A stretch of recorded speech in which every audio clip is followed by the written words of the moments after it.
Eu quero tomar como ponto de partida da minha mensagem o Salmo 56:8.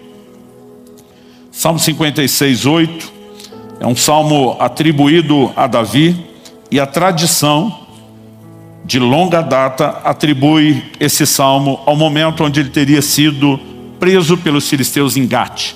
Nós não temos o registro desse detalhe, desse episódio na vida de Davi. Isso é uma menção, considerada histórica, atribuída à tradição, mas nós sabemos que Davi, enquanto fugia de Saul, esteve em Gate, onde ele se fez de louco diante do rei, justamente para não ser morto, e nós não sabemos os detalhes em que isso aconteceu.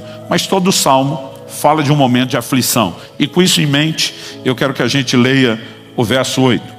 Ele diz assim: contaste os meus passos quando sofri perseguições, recolhe as minhas lágrimas no teu odre, não estão elas inscritas no teu livro? A frase inicial, contaste os meus passos quando sofri perseguições, eu particularmente não creio que seja literal.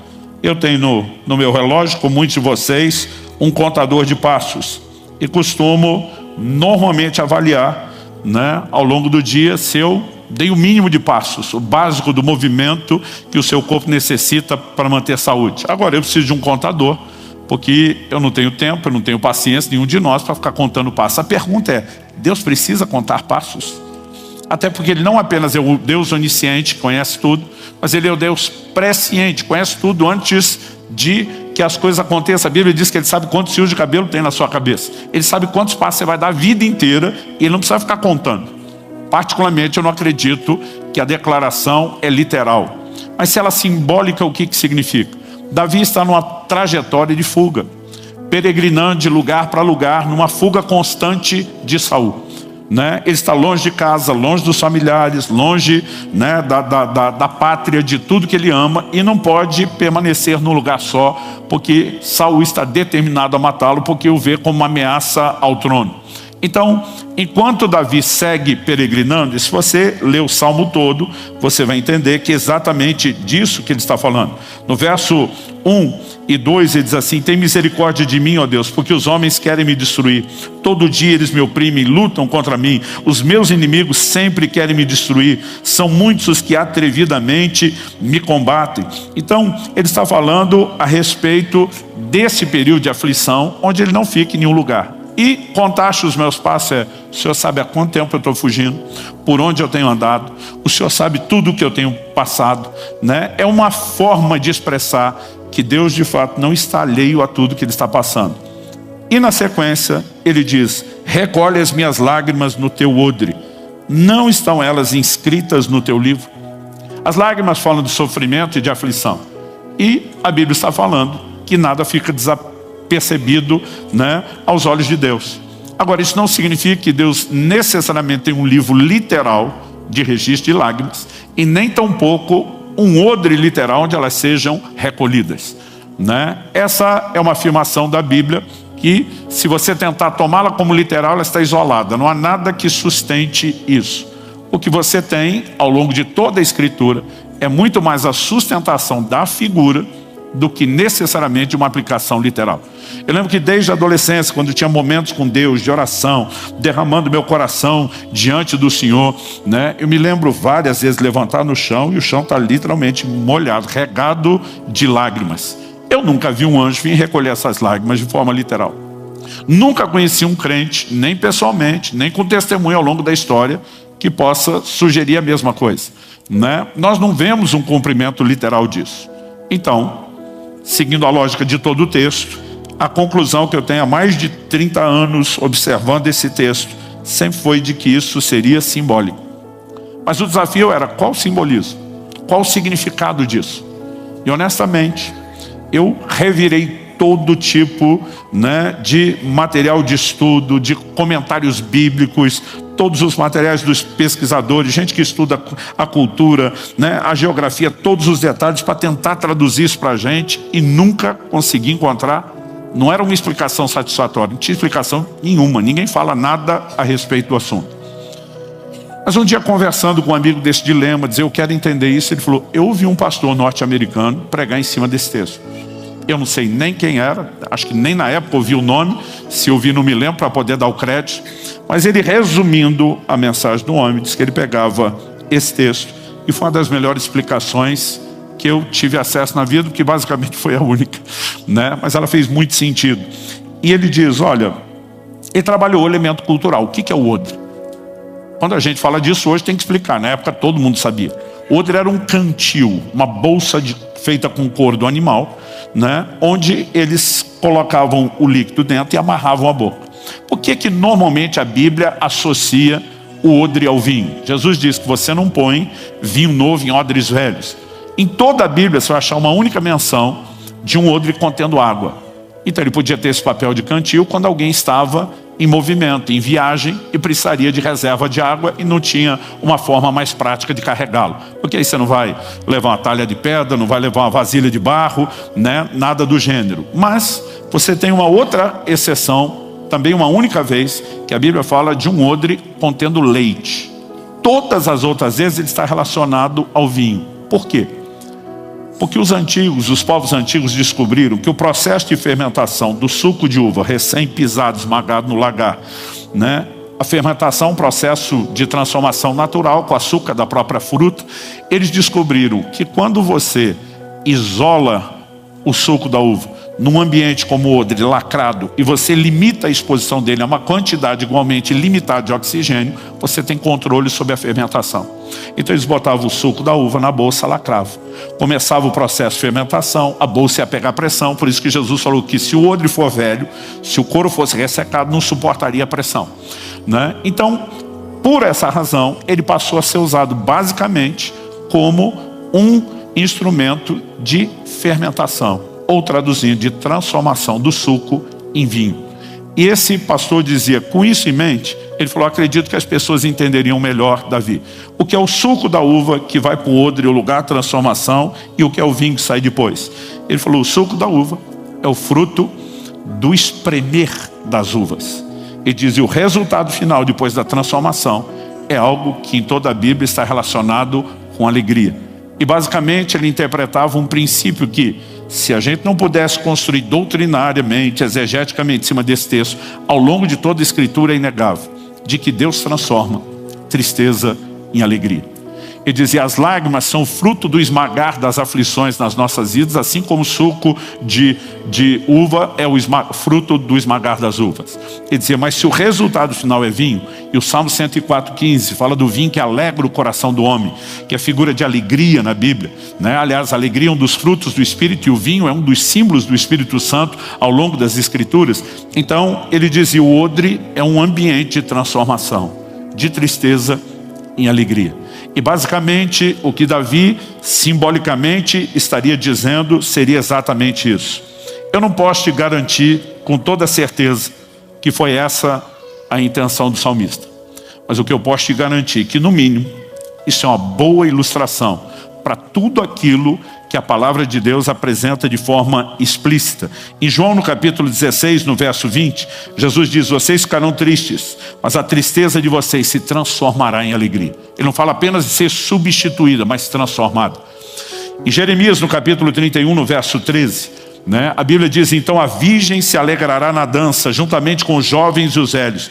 Transformarei seu pranto em júbilo. De novo, não é substituirei, transformarei. E os consolarei. E lhes darei alegria em vez de tristeza. Ao longo das Escrituras, nós temos afirmações específicas, detalhadas, de Deus transformando tristeza em alegria. Agora, uma coisa é saber que Ele faz. A outra é entender como Ele faz. Porque a única maneira prática de usufruir é se nós entendemos como Ele faz. Então, eu quero trazer uma perspectiva um pouco abrangente dessa maneira de Deus lidar com as questões ligadas à tristeza e alegria. Mas antes de mais nada, ainda tornando longa essa introdução do assunto, eu quero dizer que é indiscutível o poder consolador do Evangelho de Jesus Cristo. Quando Nosso Senhor está em Nazaré, a cidade onde foi criado, depois do período de 40 dias de jejum no deserto, já havia sido cheio do Espírito Santo antes, regressa, diz a Escritura, no poder do Espírito. Ele abre o rolo do profeta Isaías na hora da leitura pública. Ele lê esse texto de Isaías 61, de 1 a 3, está registrado lá em Lucas 4. O Espírito do Senhor Deus está sobre mim, porque o Senhor me ungiu para pregar boas novas aos pobres, enviou-me a curar os quebrantados de coração, essa frase é importante, a consolar todos os que choram e a pôr sobre todos os que choram em Sião uma coroa em vez de cinzas, óleo de alegria em vez de pranto, manto de louvor em vez de espírito angustiado. Quando ele lê essa porção da Escritura, ele afirma publicamente: hoje se cumpriu essa palavra. Basicamente ele está dizendo: eu sou o cumprimento da promessa, eu sou ungido, eu sou o Messias, a palavra no hebraico significa ungido, eu sou o Cristo, a palavra no grego significa ungido, eu sou aquele que foi ungido para substituir coroa, cinzas por coroa e pranto por óleo de alegria. Ele diz: eu vim trazer consolo. E ao longo do Evangelho nós vemos declarações claras de Jesus. Em Mateus 5,4 ele diz: bem-aventurados os que choram, porque serão consolados. Se você olhar só o prisma da declaração de Mateus, sem considerar de Lucas, e elas não são contraditórias, não são divergentes, são complementares. Se você olhar só Mateus, pode parecer: eu vim consolar os que choram, significa que consolo seria só parar de chorar. Mas a perspectiva de Lucas torna o assunto abrangente. Bem-aventurados são vocês que agora choram, porque vocês hão de rir. Não é apenas parar de chorar, é substituir o choro pelo riso, a tristeza pela alegria. E de acordo com as Escrituras, é possível esperar alegria depois do choro. O texto que me chama a atenção desde quando era garoto, Salmo 126, 5 e 6. Os que com lágrimas semeiam, com júbilo ceifarão. O que sai andando e chorando enquanto semeia, voltará com júbilo, trazendo os seus seixos. O Evangelho, ele tem um poder consolador sobrenatural. Deus é um Deus que transforma a tristeza em alegria. Ponto indiscutível. Agora, se nós queremos desfrutar, há algumas coisas que nós precisamos entender. A primeira delas diz respeito ao fato de que nós temos que reconhecer que tanto há tipos distintos de tristeza como de alegria.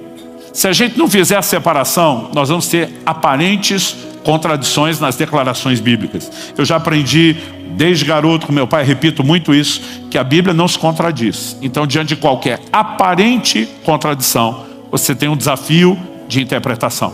Como o assunto começou em 2020, na pandemia, eu acordo uma certa manhã e está forte, aceso dentro de mim um versículo da Bíblia.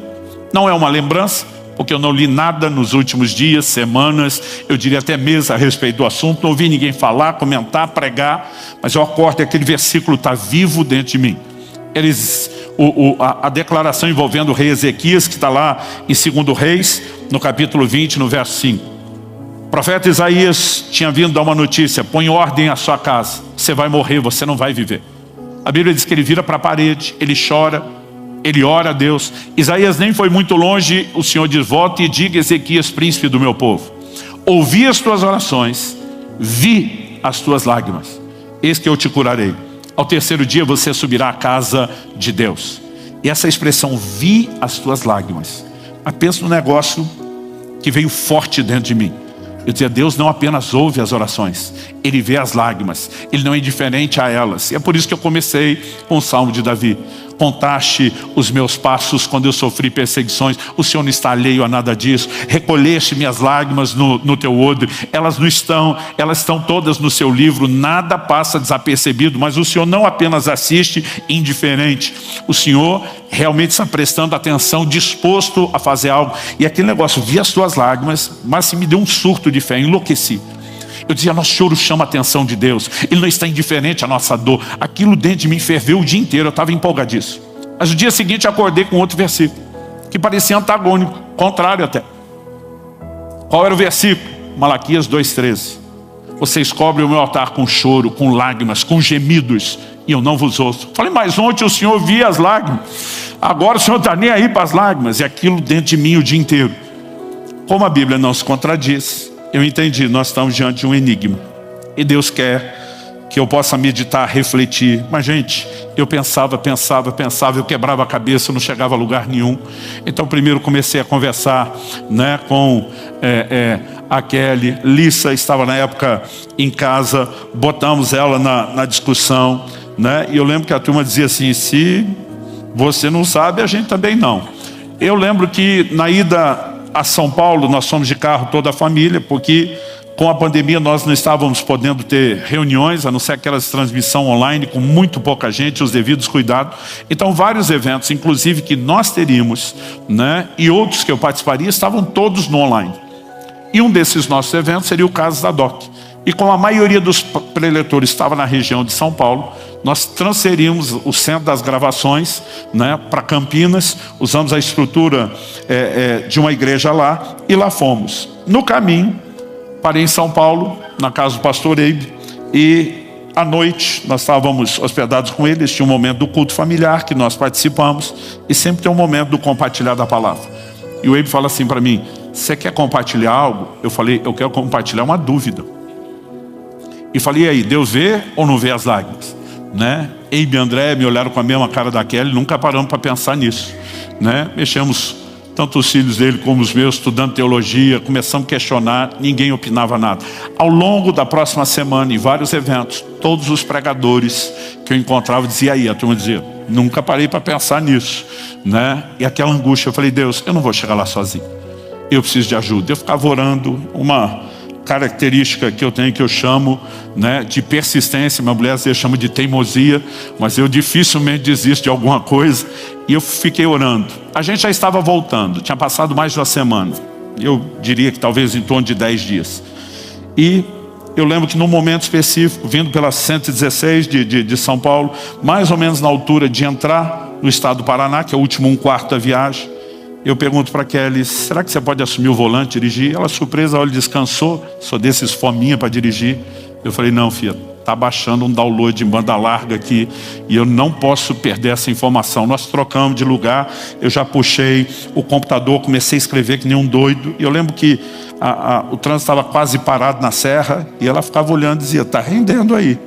Né? Como era o sábado à noite, ela falou: pelo jeito já temos a mensagem de amanhã. Eu falei: de amanhã não, do mês todo. Né? E eu lembro que eu preguei 4 domingos sobre o assunto, porque Deus me trouxe um entendimento e uma clareza que eu fiquei impressionado. Ele não apenas me dirigiu a pregar aqueles 4 domingos, ele me dirigiu a escrever a respeito do assunto, porque de repente, né, a perspectiva foi abrindo. E o Senhor falou comigo: se você não entender que há tipos de choro, de tristeza e tipos distintos de alegria, você não vai a lugar nenhum. Porque muitas vezes uma declaração pode envolver um tipo de choro e a outra. Uma declaração pode envolver um tipo de alegria e a outra. Exemplo de tipos de alegria. Paulo escreve aos Coríntios e diz: a tristeza do mundo produz morte, mas a tristeza segundo Deus produz arrependimento. Não dá para dizer que é tudo igual. Uma produz um efeito e um resultado, e a outra outro completamente diferente. Em João 15:11 Jesus diz: para que a minha alegria esteja em vós e a vossa alegria seja completa. Ele está dizendo: a minha é uma, a de vocês é outra. A de vocês sem a minha nunca vai ser completa. Eu vou falar sobre isso depois, mas ele faz a distinção de alegria natural e espiritual. Por que é importante entender isso? Porque Deus falou comigo qual o tipo de lágrima eu prestei atenção, qual o tipo de lágrima eu ignorei. E quando você vai para o texto de Malaquias, que o Senhor diz: vocês choram e eu não estou ouvindo vocês, do que é que Deus está falando? Quando ele declara que não vai ouvir, na sequência, o versículo seguinte, o 14 de Malaquias 2, o Senhor diz: vocês perguntam por quê? Mas lógico, Deus diz: invoca-me que te responderei. Agora está dizendo: não vou te atender, não vou ouvir, não vou ver as suas lágrimas. O Senhor diz: vocês perguntam por quê? Ele mesmo responde: porque o Senhor foi testemunha da aliança entre ti e a mulher da tua mocidade, com a qual tu foste desleal. Ele está dizendo: você é infiel, quebra a aliança do casamento, me desonra, quebra a sua aliança comigo, está em pecado. E acho que chorou por um problema, eu simplesmente venho correndo te atender. Deus está dizendo: é ruim, que eu vou te socorrer nessa hora e nessa condição. O tipo de choro é completamente diferente, né? O choro que Deus ignora, ele tem muito mais a ver com lágrimas derramadas por uma circunstância e não pelo pecado. É o que a gente chama do choro de remorso e não de arrependimento. Um exemplo disso, Esaú. Gênesis 27:38 diz que depois que Esaú toma conhecimento que o pai havia abençoado Jacó e não ele, a Bíblia diz: levantando Esaú a voz, chorou. A releitura feita desse episódio no Novo Testamento, em Hebreus 12:17, falando de Esaú, é: pois sabeis também que posteriormente, querendo herdar a bênção, foi rejeitado, pois não achou lugar de arrependimento, embora com lágrimas o tivesse buscado. Chorou, mas a Bíblia diz: não tinha lugar de arrependimento. As pessoas estão lamentando a perda da consequência do que fizeram, mas não a essência da quebra de princípio e nem da desconexão com Deus. É só você olhar a forma como Davi e Saul reagem. Ambos pecaram, ambos foram confrontados por profetas.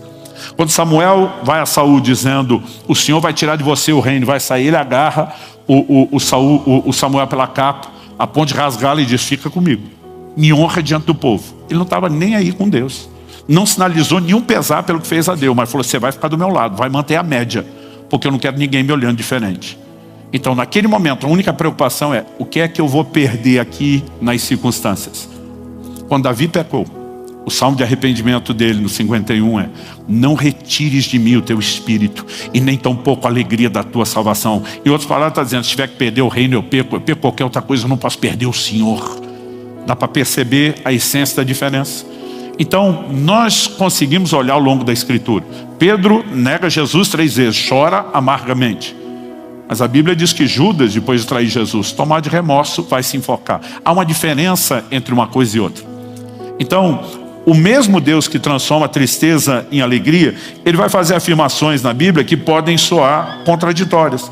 Uma delas, por exemplo, está lá no livro de Tiago. Aliás, muitos anos atrás aqui, eu preguei uma mensagem que é transformando a alegria em tristeza. Então eu falei: pastor, agora está do contrário? Eu falei: não. Ele diz, Tiago 4, versos 8 e 9. Cheguem perto de Deus, ele chegará a vocês. Limpe as mãos, pecadores, e vocês são indecisos, purifiquem o coração. Reconheçam sua miséria, lamentem e chorem. Que o riso de vocês se transforme em pranto e que a alegria de vocês se transforme em tristeza. Verso 10. Humilhem-se diante do Senhor e ele os exaltará. Quando nós estamos falando de pecado, não há como Deus simplesmente olhar para alguém que está sofrendo as consequências do pecado e dizer: não, mas não tem problema, vou te dar alegria. Deus diz: só tem um remédio. Você precisa trocar a alegria transitória do pecado. Uma vez vi um pregador dizendo: não existe prazer no pecado. Eu falei: se não tivesse, ninguém pecava. Hebreus 11, 25 fala dos prazeres transitórios do pecado. Tem alegria? Tem. O problema é que ela é ilusória, passageira. Como o pastor Marciano gosta de dizer, muita manchete para pouca notícia. Ele não entrega o que prometeu, mas se não tivesse alegria, ninguém faria. Agora, a pessoa foi buscar alegria na fonte errada, desconectou da mais plena fonte de alegria, que é Deus, que eu vou destacar isso daqui a pouco. Deus está dizendo: só tem uma forma de resolver o seu problema. Arranca essa alegria mentirosa, troca ela pela tristeza segundo Deus, que produz arrependimento para a conexão, para que depois eu troque sua alegria, sua tristeza, pela verdadeira alegria. Sabe, se você não faz as distinções, daqui a pouco Deus é refém de qualquer pecador que não quer consertar. Chorou, Deus está dizendo: sou obrigado a socorrer. Aliás, um irmão um dia falou para mim: pois é, pastor, como diz a Sagrada Escritura, quem não chora não mama. Eu falei: como é que é? Ele me olhou assim com a cara de: não está na Bíblia não? Eu falei: claro que não. Ele falou: mas bem que podia estar. E até hoje eu não sei se era ignorância, ou palhaçada, ou misto das duas coisas, mas alguns parecem acreditar que, feito criança mimada, se eles chorarem, fizer birra, Deus tem que vir correndo, E às vezes nós somos, inclusive, encorajados a fazer do choro um estado permanente. E a gente até canta, vai chorando, geme, chora, Eu quero te apresentar um entendimento de que o choro, à semelhança de quando a gente fala de saúde, vai falar do estresse, deveria ser uma situação e não uma condição. É inevitável que ao longo da vida nós temos períodos cíclicos, nós temos altos e baixos, e haverá, naturalmente falando, não só alegria como também tristezas. Às vezes você pode viver um momento, às vezes você pode viver outro, às vezes você pode viver a alternância dos dois muito perto. Quando Jesus fala de alegrias naturais, nós precisamos entender que há circunstâncias que vão produzir alegria no nosso coração, mas há circunstâncias também que vão produzir tristeza. Agora, daqui a pouco nós vamos abordar a ideia de que não devemos alimentar o nosso humor, emoções com as circunstâncias. Mas se a gente não fizer primeiro essa distinção, não vai fazer muito sentido aquilo que a gente precisa compreender na sequência. Só que antes de falar dos tipos de alegria, para a gente entender a verdadeira alegria, eu quero destacar um pouquinho aqui o que eu quero chamar da importância de compreender o processo. Porque Deus tem formas e maneiras de trabalhar. Então, vamos voltar um tempo atrás, para eu poder compartilhar algo interessante aqui com vocês. Começamos a igreja em julho de 2005. No início de 2006, Semana Santa, nós resolvemos fazer um retiro com boa parte da liderança, né, e de gente comprometida da igreja, mas não só da nossa. De outras das alcances já tínhamos, de igrejas vinculadas, porque eram todas igrejas novas começando. A gente tinha nem quórum para fazer um acampamento, um retiro junto, então sozinho nós nos unimos. Um dos preletores desse acampamento era o meu amigo pastor Marcelo Jamal. Eu amo a forma como o Jamal prega e normalmente ele tem uma linha de raciocínio que ele não sai dela de jeito nenhum. Ele estava no meio de uma exposição, ele para e fala assim: gente, vou cometer um deslize profético aqui. Ele já está dizendo, vou sair do assunto, mas já volto. E quando ele se chamou de profético, eu entendi, estou sentindo de Deus falar isso. E ele do nada, não tinha nada a ver com o assunto, ele chama o Salmo 35, porque a sua ira dura só um momento, mas o seu favor dura a vida inteira. O choro pode durar uma noite, mas a alegria vem pela manhã. E quando ele fala isso, dá para perceber que Deus está mexendo conosco de uma forma diferente. Mas ele olha e pergunta: gente, essa declaração é literal? O choro dura uma noite, a alegria vem pela manhã. Ele falou: se fosse literal, nossos problemas se resolveriam em no máximo 24 horas, se tivesse começado logo de manhã, senão durariam bem menos. Todo nascer do sol, o jogo estava zerado, começava tudo de novo, né? E a gente não teria motivo de chorar por nada há muito tempo. Mas ele falou: a própria Bíblia fala de pessoas que choraram muitos dias. Então não estava funcionando para elas, não está funcionando para nós. Ele falou: isso é literal? Ele falou: eu não creio. Olhando toda a escritura, ele disse: se não é literal e é simbólico, qual a simbologia? Porque é a Bíblia que explica a Bíblia. Você não pode inventar a simbologia que você quer. Então ele falou assim: o que prevalece na noite são as trevas, o que prevalece no dia, a luz. E diz: trevas na Bíblia fala de ignorância, luz fala de revelação. Quando ele fala isso, na hora eu lembro de duas declarações de Paulo na mesma epístola aos Efésios. No capítulo 4 ele fala de pessoas que estão entenebrecidas no entendimento, separadas da vida de Deus pela ignorância que há neles. Ignorância associada a trevas no entendimento. Mas no capítulo 1 ele está orando por espírito de revelação e ele diz: para que sejam iluminados os olhos do vosso coração. Então na Bíblia, trevas, ignorância, luz, revelação. E diz: o choro prevalece onde a ignorância da palavra, mas a alegria vem quando a luz entra, quando há revelação. Eu lembro que eu sentado na primeira fila pensei em voz alta: uau! Ele olha para mim, não sei se o uau chamou a atenção, mas quando ele olha para mim ele falou: eu só sou o profeta jogando aqui um insight que o Espírito Santo trouxe. Ele aponta o dedo para mim e fala: o mestre é você.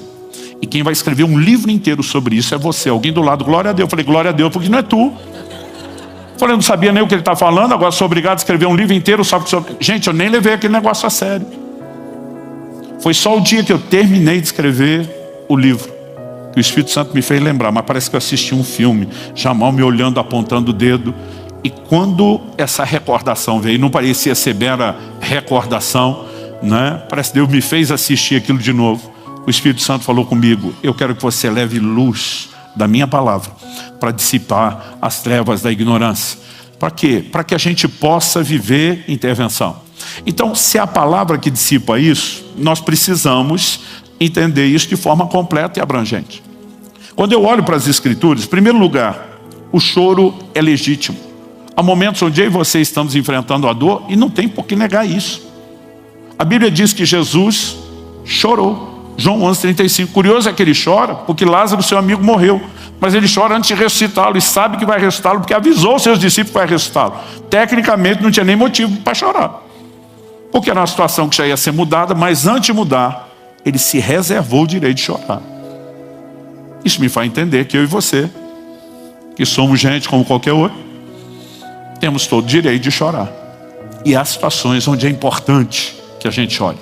Mas como eu disse, biblicamente, o choro está mais para uma situação do que para uma condição. Porque Deus, o mesmo Deus, quer trazer consolo. Há momentos onde o choro não é uma conformação com a derrota. Jesus não estava só simplesmente dizendo: vou aceitar isso de forma passiva, porque tinha uma palavra de Deus para mudar aquele quadro. Mas ainda assim chorou.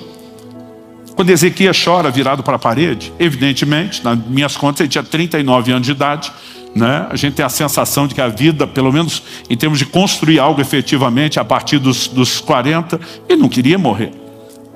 Mas ele também fala para Deus: eu te honrei, eu vivi de forma que te honre, agora estou esperando que o Senhor faça o mesmo. Naquele momento o choro é muito mais uma expressão de fé, uma declaração de eu não posso fazer nada, eu não tenho como mudar coisa nenhuma, mas o Senhor pode, e eu estou transferindo para você. Então o choro ele tem muitos aspectos. Ele pode muitas vezes ser mais do que o desabafo de um sentimento, né? Ele pode ser parte de uma linguagem até mesmo de fé. Ana, estéril por muito tempo. Eu não acredito que ela orou uma única vez na vida para ser atendida. Mas a Bíblia fala de um dia que ela está no templo. E ela chora, e chora, e chora diante de Deus, a ponto do sacerdote Eli tê-la por embriagada. Mas quando ela levanta daquela oração, ele olha para ela e ele pronuncia a bênção: que o Senhor te conceda a petição que fizeste. E o quadro dela é sobrenaturalmente revertido. Davi chega com seus homens em Ziclag, descobre que os filisteus haviam atacado a cidade enquanto eles estavam ausentes. 3 dias antes, os amalequitas, haviam atacado a cidade enquanto eles, morando na terra dos filisteus, fugindo de Saul, estavam ausentes.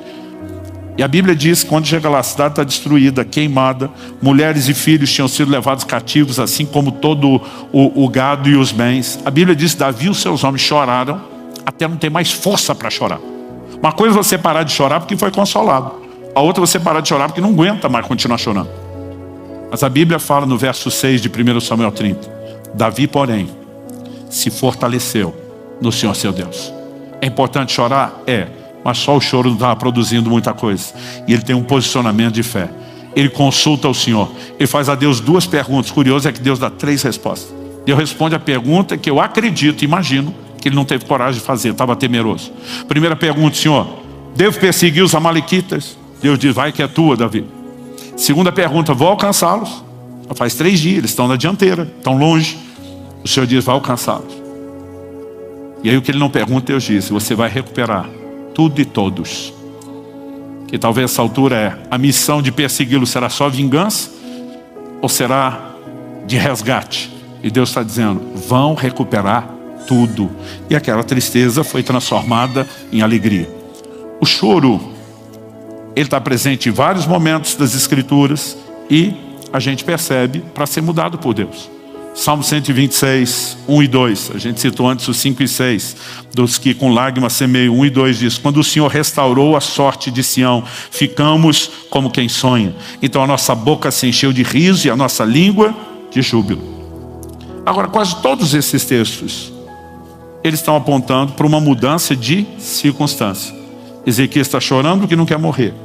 Mas Deus diz: eu vi as suas lágrimas e vou te dar a alegria de viver um pouco mais.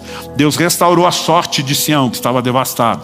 Mudando circunstâncias, a mudança de sentimento. Porque algo que eu quero adiantar sobre os tipos de alegria, nós já falamos que tem alegrias naturais e temos alegrias de ordem espiritual. Quando Deus cria e estabelece o homem no Éden, Salmo 16, 11 diz: na tua presença a plenitude de alegria, a mais cheia, completa, perfeita, plena medida de alegria e realização só se encontra num lugar, na verdade numa pessoa: Deus.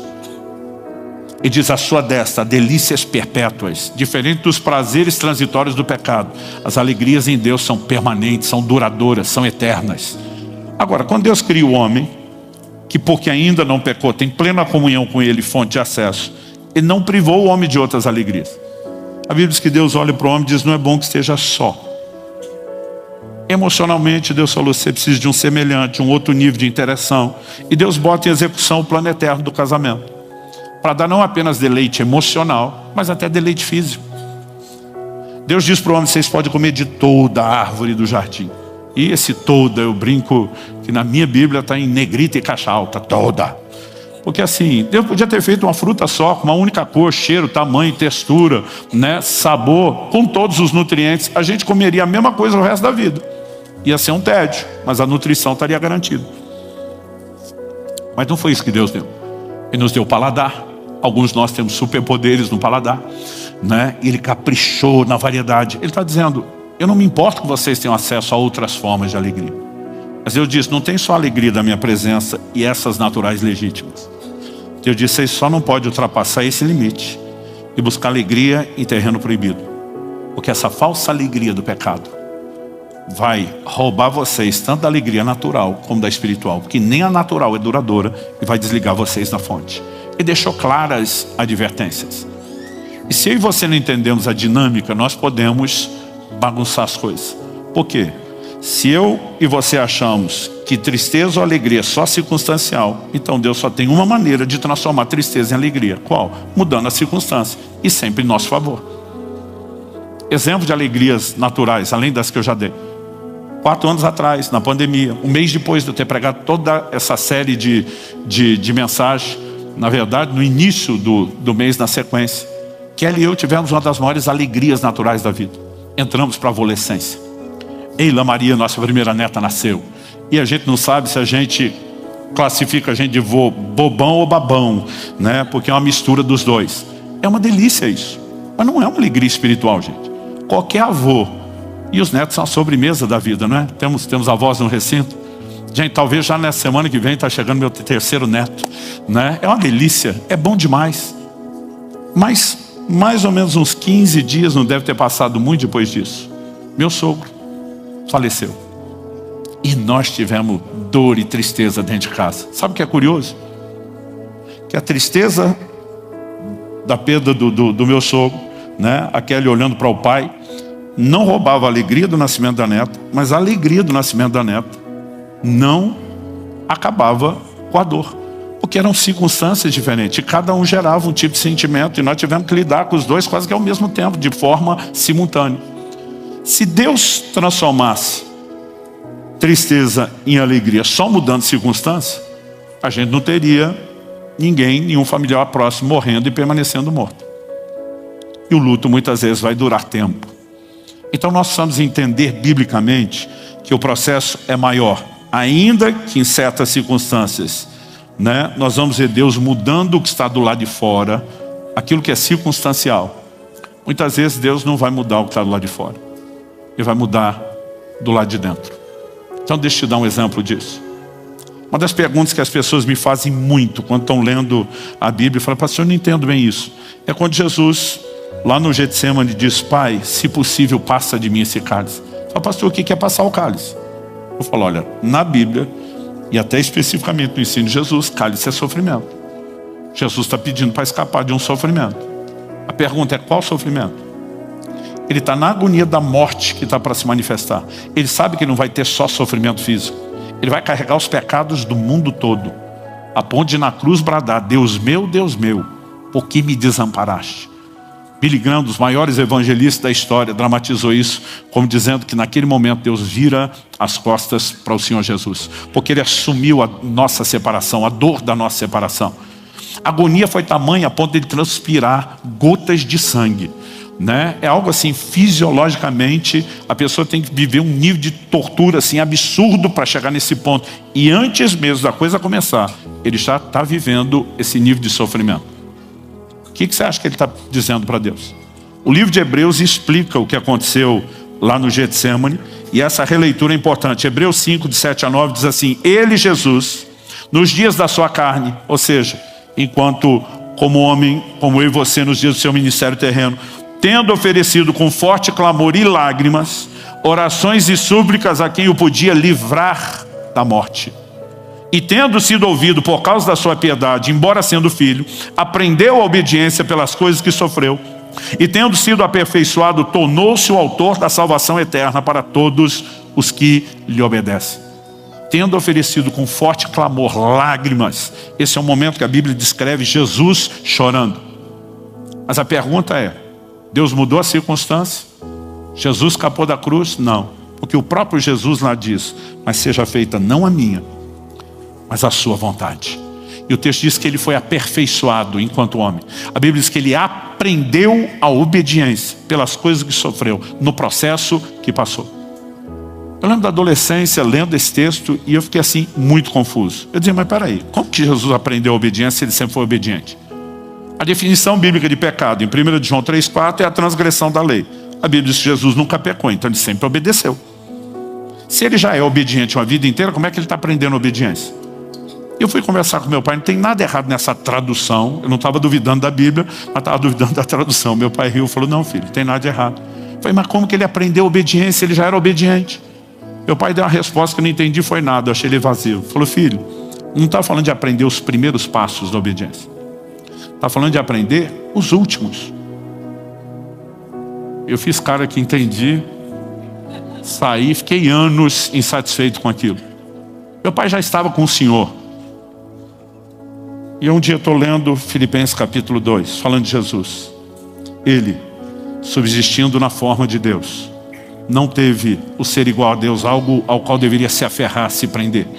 Mas esvaziou-se de si mesmo, assumiu a forma de homem e como homem foi obediente até a morte. E de repente aquele até abre os meus olhos. Falei: peraí, até a morte. Esse é o último nível da obediência. Jesus não tinha praticado isso ainda. Tinha praticado todos os outros, mas a hora de morrer chegou agora. Ele vai viver um profundo nível de sacrifício. E a Bíblia está dizendo que enquanto homem, para se render à vontade de Deus, ele está sendo aperfeiçoado. E há momentos que mesmo chorando, e a Bíblia diz que ele foi ouvido pela sua piedade, mas se foi ouvido porque não escapou da cruz. Ele não está orando pela cruz, ele está orando pelo sentimento de enfrentar a cruz. Deus diz: eu vou deixar você passar pela cruz, mas eu vou te dar capacidade de enfrentar isso.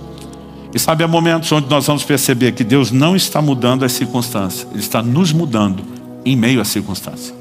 Então pode ser que Deus vai transformar tristeza em alegria mudando circunstâncias. Muitas vezes Ele fez isso na Bíblia, Ele faz ao longo da história, Ele tem feito na minha e na sua vida e vai continuar fazendo, porque Ele é o mesmo e não mudou. Ele ainda é o Deus de milagres, de mudança e intervenções. O que nós não podemos achar que é só isso, porque há momentos que Ele vai nos mudar em meio às circunstâncias. E há circunstâncias onde nós podemos viver tudo, porque apesar de não ter mudado as circunstâncias para nos mudar em meio dela, muitas vezes depois de nos ter mudado a circunstância, há momentos onde nós o veremos mudando também as circunstâncias depois. Eu já experimentei isso também.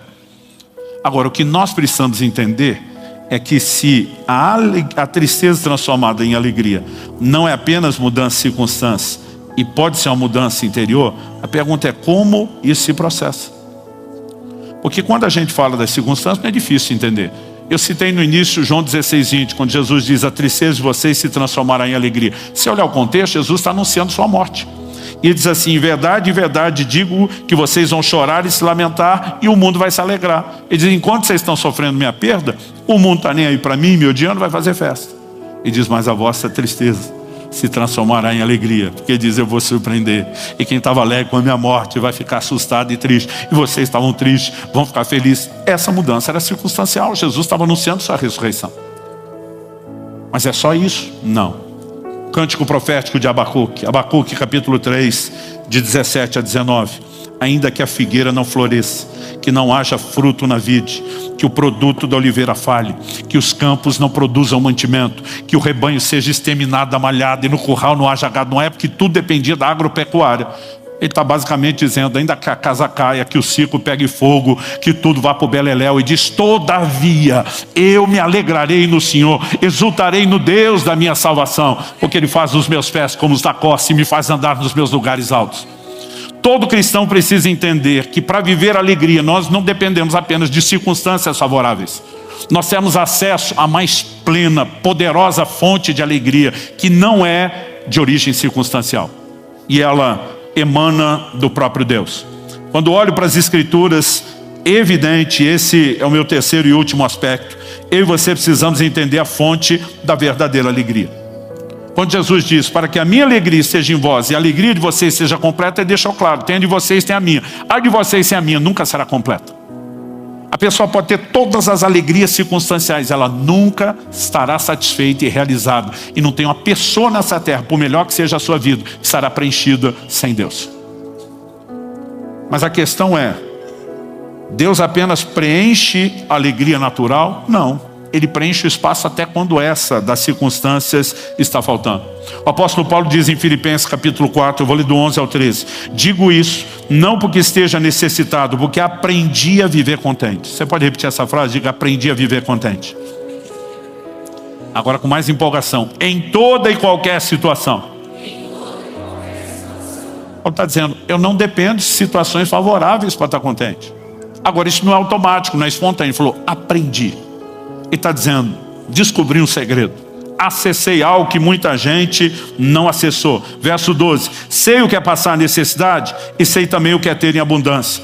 Aprendi o segredo de toda e qualquer circunstância, tanto de estar alimentado como de ter fome, tanto de ter abundância como de passar necessidade.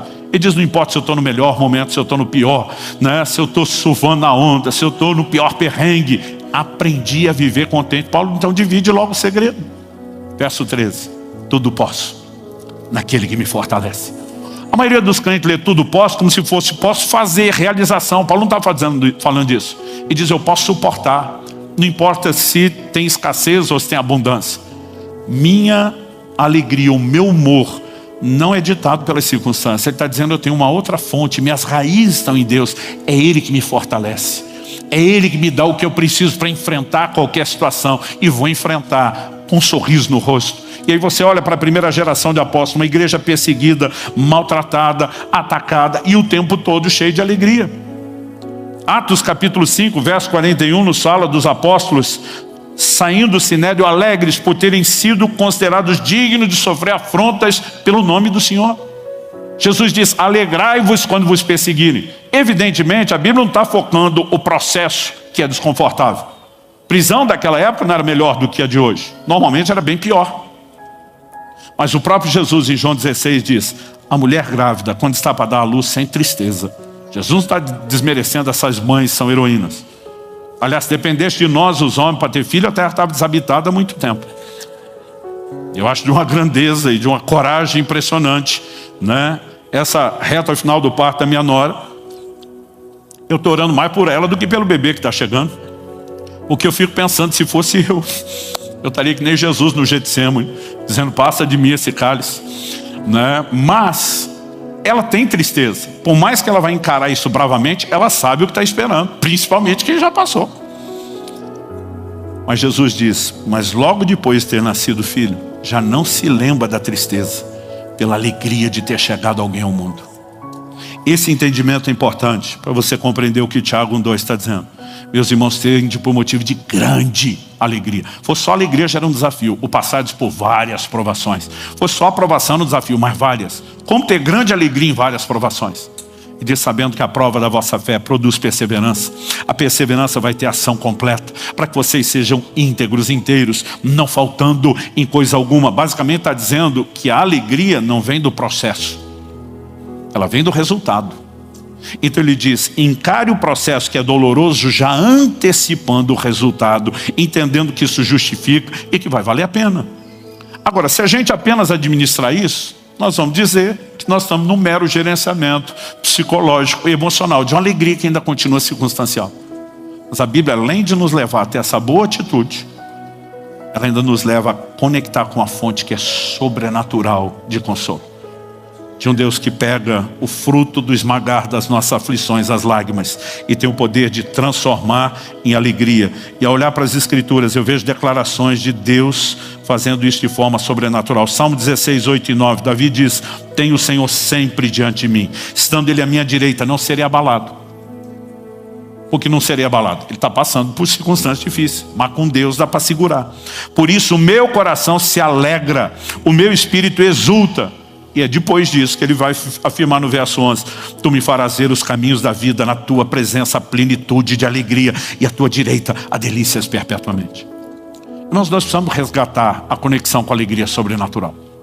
Há uma relação na Bíblia, não só como Deus sendo a fonte da plena, a mais cheia medida de alegria, mas uma alegria que preenche qualquer alegria nossa, que sem a dele nunca será completa.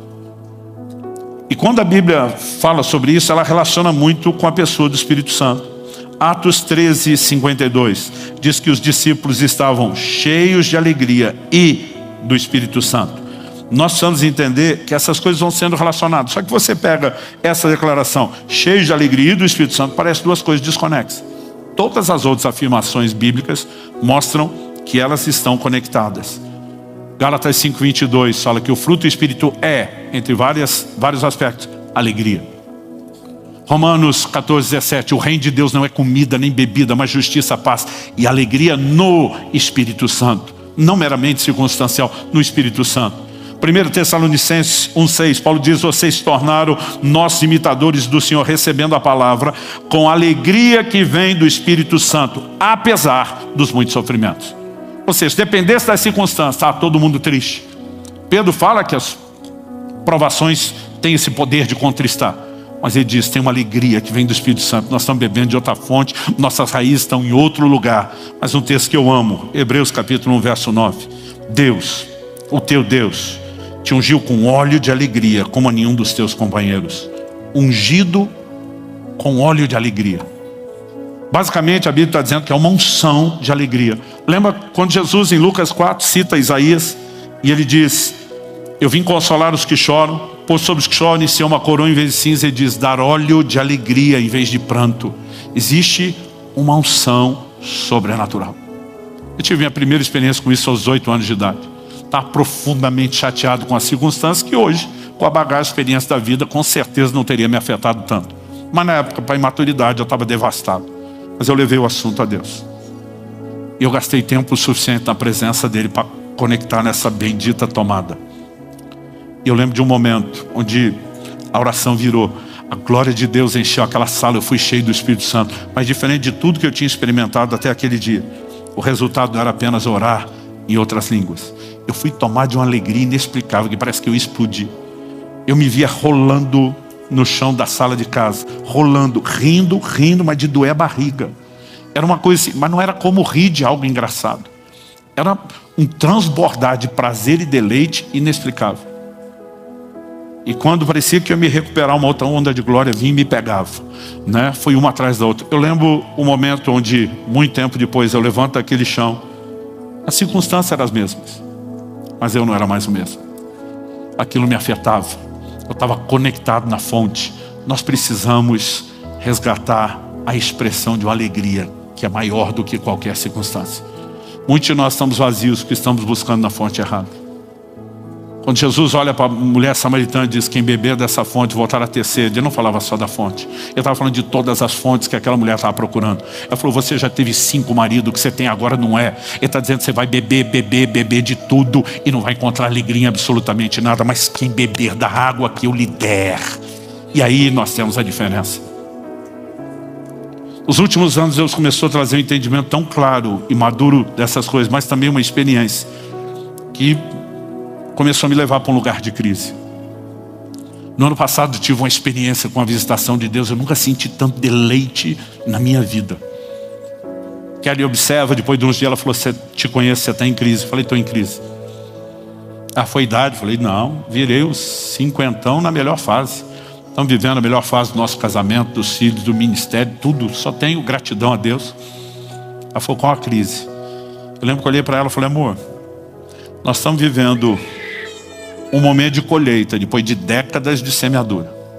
Ela falou: é verdade. Eu falei: nós estamos no nosso melhor momento financeiro da vida. Eu falei: mas durante anos, teve tanta coisa que a gente queria e não podia. Ela falou: é verdade. Eu falei: agora que a gente pode, eu não quero. Ela falou: eu acho que é um sinal de maturidade. Eu falei: tomara, porque senão é autossabotagem. Mas ela falou: qual é a crise?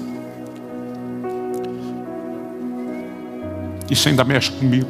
Eu falei: a crise é porque nós perdemos tanto tempo querendo essas coisas, achando que isso nos daria alguma alegria e satisfação, que nunca se compara ao que estava à nossa disposição o tempo todo, de forma gratuita. E a gente, distraído, correndo atrás daquilo que não preenche, não acessava de forma mais profunda o que nos preenche.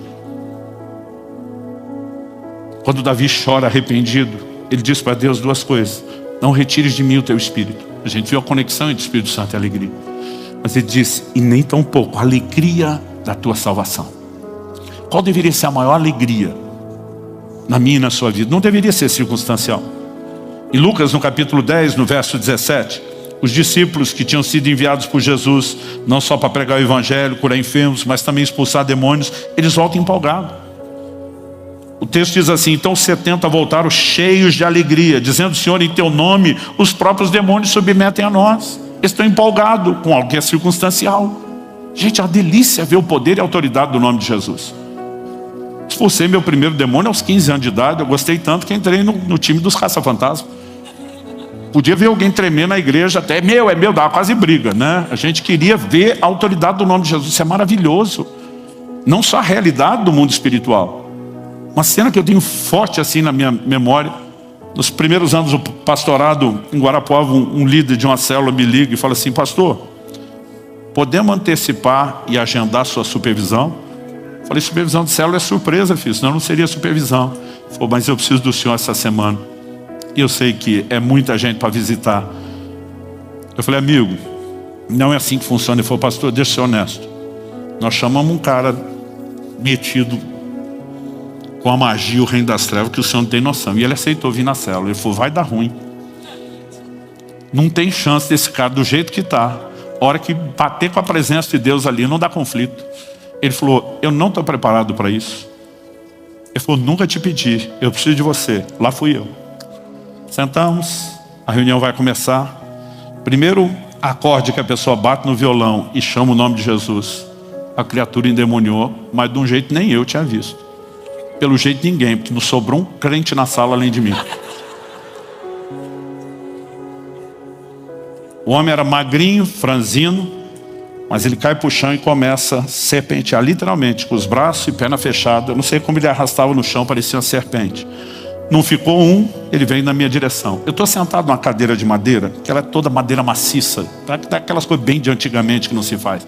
Gente, a cadeira era pesada e difícil de movê-la sozinho. Agora, eu estava sentado em cima dela, e era o eu de antigamente, com quase 130 quilos. Aquela criatura que vem rastejando para na minha frente, só me olha, pega no pé da cadeira com a mão, sem nem usar o cotovelo como alavanca. Ele levanta a cadeira e eu em cima, com uma mão, um franzininho. Impossível qualquer pessoa naquela condição fazer isso. A gente sabe que é uma tática de intimidação do diabo. Tá funcionando para os outros. Eu já vinha jogando o jogo há muito tempo. Dei uma palavra de ódio, bota a cadeira no chão, não se atreva a fazer mais nada. Repreendemos, expulsamos o demônio. O cara foi liberto, aceitou Jesus, foi uma festa. Não tem como não ficar empolgado. Você tinha que ver os crentes depois. Eu sabia que Jesus é maior. Eu falei: sabia, mas depois do resultado, a empolgação, a euforia. E os discípulos voltam. Eu fico tentando imaginar as primeiras experiências, gente. Só que é o que Jesus responde, 18. Jesus lhes disse: eu via Satanás caindo do céu como relâmpago. Ele foi estar perdendo faz tempo. Ele está apanhando faz tempo. Verso 19: eis que eu dei a vocês autoridade para pisarem cobras e escorpiões sobre todo o poder do inimigo, e nada absolutamente lhes causará dano. Ele está dizendo: vocês têm mais autoridade do que pensam, vão viver um domínio sobre o reino das trevas maior do que vocês sonham. Mas ele já avisa antes: no entanto, alegrem-se, não porque os espíritos se submetem a vocês, e sim porque o nome de cada um de vocês está registrado, arrolado nos céus. E diz mais do que a alegria do circunstancial. Até quando o circunstancial é afetado pelo sobrenatural, o poder de Deus está se manifestando, o nome de Deus está sendo glorificado. E diz: tem um motivo de alegria maior, a salvação eterna de cada um de vocês. Agora minha pergunta é: o que um crente que entende o que lhe aguarda está se permitindo desanimar tanto com a circunstância a ponto de jogar fora a alegria eterna? Gente que é afetado pela circunstância está virando as costas para Deus, está relaxando na vida espiritual. Eu, querido, haverá um dia onde nós vamos viver a plenitude do que Deus tem. O livro do Apocalipse diz que Ele enxugará dos olhos toda lágrima, que lá não haverá mais morte, não haverá maldição, não haverá lembrança das coisas passadas, não tem perrengue que dure. Agora, mesmo antes de viver essa plenitude, há uma alegria incapaz de ser medida e mensurável, incapaz de ser explicada, mas que está à minha e à sua disposição. E nós precisamos entrar nesse lugar. Sabia que Deus transforma a tristeza em alegria? Sim, mas não é automático. Se você se entregar à dor do processo, não antecipar em fé a alegria do resultado, você não vai longe. Se você, como Paulo, não tirar os olhos da circunstância para conectar nele intencionalmente e dizer: é Ele que me fortalece. Quando Paulo e Silas estão na cidade de Filipos, para quem ele está escrevendo, e o povo para quem ele está escrevendo lembra do que eles passaram. Eles foram presos, açoitados. A Bíblia diz meia-noite, estão pendurados, mãos e pés amarrados no tronco, açoitados sem nenhum tratamento, as feridas, tudo lá exposto. A Bíblia diz que ninguém dormia, porque Paulo e Silas não deixavam ninguém dormir. O que eles estavam fazendo? Orando e cantando louvores. Tiago escreve, diz: algum de vocês está aflito? Ore. Vocês estão orando, eu estava aflito. Mas diz, algum de vocês está contente? Cante louvores. Ele está dizendo, podemos estar aflitos com a circunstância a ponto de orar, mas estamos felizes com Deus, que está acima de tudo, que nos fortalece, então nós vamos louvar.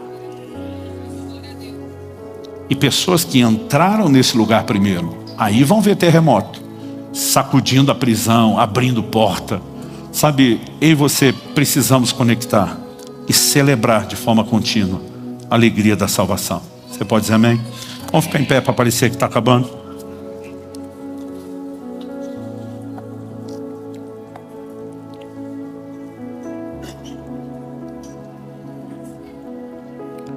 Até que chega o momento em que se cumpra Apocalipse 7:17, onde Deus enxugue dos olhos toda lágrima. Nós ainda vamos ter que lidar com isso. Tanto que a orientação prática de Romanos 12:15 é: alegrem-se com os que se alegram, chorem com os que choram. Nós ainda vamos chorar, às vezes pelas nossas circunstâncias, às vezes pela dor das circunstâncias dos nossos irmãos. Mas o choro não deve ser uma condição, ele tem que ser uma situação. Mesmo o luto, que não pode ser negado e precisa ser vivido, não deve ser permanente. Quando a gente olha para as Escrituras, a gente entende isso. E sabe, a minha preocupação em trazer essa palavra hoje não é apenas aqueles que nesse momento estão talvez vivendo um momento de dor e de choro ou de tristeza. Porque mesmo você, que talvez circunstancialmente está no melhor momento, a vida é cíclica. E daqui a pouco podem ter circunstâncias que vão te tocar.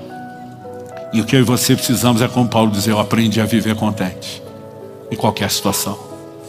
E o combustível não é só alegria natural. Quando ela vem é um plus, é um algo mais. Quando ela falta, o carro funciona da mesma forma. Ele segue com outro combustível. Esse dia alguém estava me explicando: pastor, esse carro é híbrido. É gasolina e elétrico. Faltou gasolina, o elétrico deixa ele andando. Faltou energia e tem gasolina, ele continua andando. E você, precisamos entender que de alguma forma Deus nos deu um combustível emocional, que são alegrias circunstanciais, mas nos deu um bem melhor do que esse, um outro nível de octanagem. E a minha e a sua vida tem que ser movida por isso. Mas nós temos que viver conectado na fonte.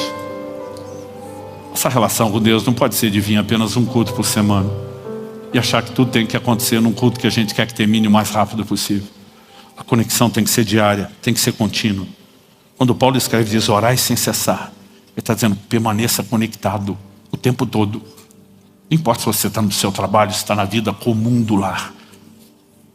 Você está consciente de Deus, você está conectado com Ele.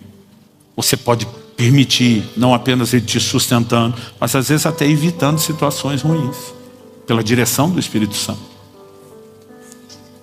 Feche seus olhos por um instante. Pai, eu oro com os meus irmãos e irmãs. Eu creio que o Senhor quer nos dar mais do que informação, que oriente decisões e um estilo de vida que precisamos ter. Eu creio que o Senhor quer trazer mais do que o combustível emocional, daquele fôlego motivacional. Nós cremos no despertamento espiritual. E eu oro que o poder do Teu Espírito Santo, chamado nas Escrituras de o Consolador, se manifeste hoje nesse lugar, na vida daqueles que estão enfrentando circunstâncias, situações que têm trazido dor. Nós oramos, ó Deus, não apenas para que o choro cesse, porque sabemos que o consolo é mais do que isso. Nós oramos que o riso chegue. Nós oramos que as trevas de ignorância sejam dissipadas, não apenas pela orientação da Tua palavra, mas também pela revelação e aplicação prática do Teu Espírito dentro de cada um. E nós oramos por um sopro de vida dos céus. Oramos que o Senhor reacenda essa chama da alegria do Espírito Santo, da alegria da salvação. Toca as nossas vidas. Nós clamamos em nome de Jesus. E porque cremos que o Senhor nos ouve, nós nos antecipamos em Te dar glória, honra e louvor, não só pelo que o Senhor fará agora, mas a partir de agora. Bendito seja o Teu nome. Nós oramos em nome de Jesus. Amém. Você recebe essa palavra em nome de Jesus?